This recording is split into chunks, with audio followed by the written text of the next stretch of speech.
Welcome back, plotters.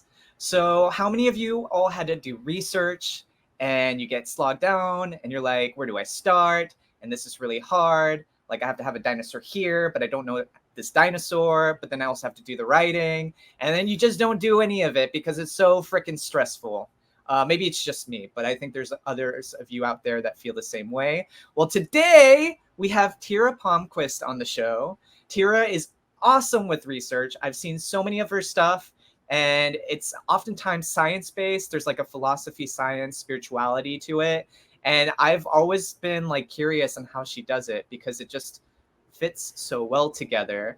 Um, for those who don't know Tira's had her plays premiere at Boston Court Pasadena, the Lower Depths Theater, the Denver Center, and Tesseract Theater.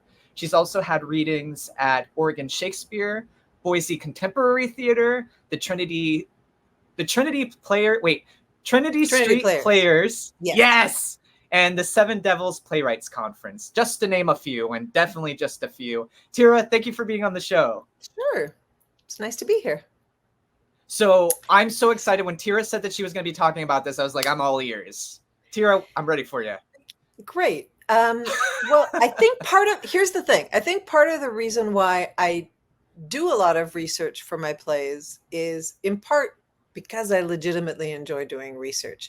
I enjoy reading a lot of stuff. I enjoy that deep dive of, the rabbit holes that you fall down into when you're doing research. But the thing that's a little bit hard is, when do you stop? And that's a question that's harder to answer.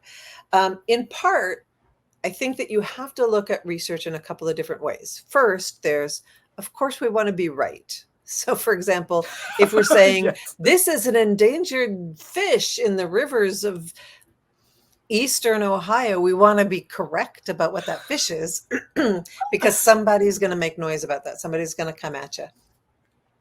But then it's about, you start to find a world in the research, right? And I think that this is what sets apart people. My husband has a name for work that feels like it's undigested research. He calls it the Wikipedia play.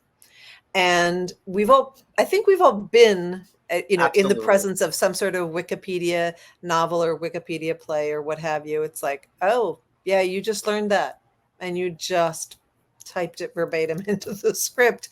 And it feels like there's like shiny arrows around it going, oh my gosh, here's the thing that you literally lifted out of Wikipedia. I'm not saying that people are stealing, but it's like there's no effort to actually integrate this research into the people